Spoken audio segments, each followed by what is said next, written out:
Welcome to Pardon My Take. I'm Nevada Cullen here with my co-host, Zack Bartkus. Today we're going to be discussing the one and done rule in basketball, PEDs in the Hall of Fame in baseball, as well as whether or not Colin Kaepernick deserves a job in the NFL. Zack, what's your opinion on the one and done rule? Do you think it's a good idea to have a good rule to have in place?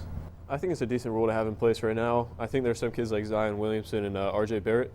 They can jump from high school to the NBA and have a very good career, but I still believe there's more players that need that experience in college to get to the NBA and play very well. See, but if you look at those players like Zion, RJ Barrett, Cam Reddish, I believe they have the skill set and they're physically ready to go to the NBA straight out of high school. I believe they should have that opportunity to go straight to the NBA because there are financial incentives from being a first-round draft pick. I believe that's a big life choice to make, and I don't believe that anybody has the right to take that away from them.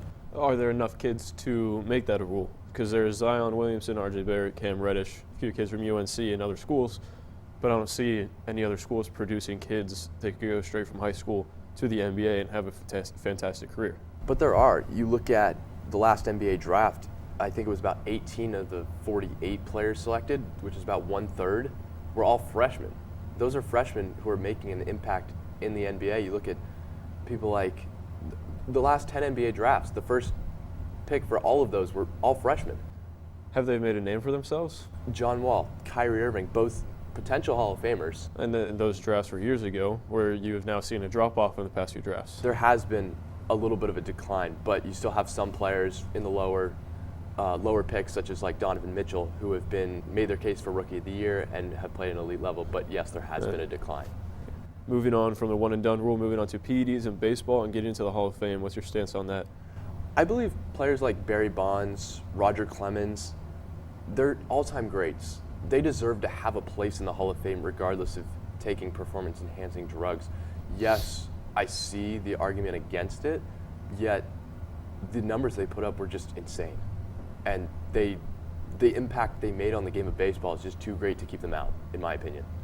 You have to agree there would still be a decline in the numbers and their stats that they have. You can't say all Barry Bonds home runs. You can't say all of them would go over the wall. No, but a lot of them would. And that's the thing. You can't teach a guy to hit a baseball just by giving him PEDs. You can't teach him to hit a baseball. That doesn't teach him to hit a baseball, but it gives him more power to get him over the wall. Yes, but I still believe he would have hit a lot of home runs had it not been for PEDs. If he wouldn't have taken them, he still would have hit a lot because that's just a talent that he was gifted with. Would those Hall of Fame numbers still be there, though? I'm not sure, but what the voters have said is 62.2% of their ballots have put Bonds in the Hall of Fame, and also 62.2% have put Clemens in the Hall of Fame. That's still under the 75% that they need. That's true, so we'll see what the voters have to say about that. And then our last topic is Colin Kaepernick. Zack, do you believe he deserves a job in the NFL? Right now, I don't think he does. He had his opportunity with multiple NFL teams after he took his own stance. The AAF has come to him. He wanted $20 million in the AAF to try to get a paycheck. That's not going to happen when the average player in that league is making $70K a year. It's not going to happen, but that's why he needs, if he's willing to, the NFL needs to take him in a sort of backup role because he has that veteran experience that could be very valuable to a team. Those teams that came to him, that's what they were offering him. Because he was talking to the Seahawks. He's not going to take Russell Wilson's job.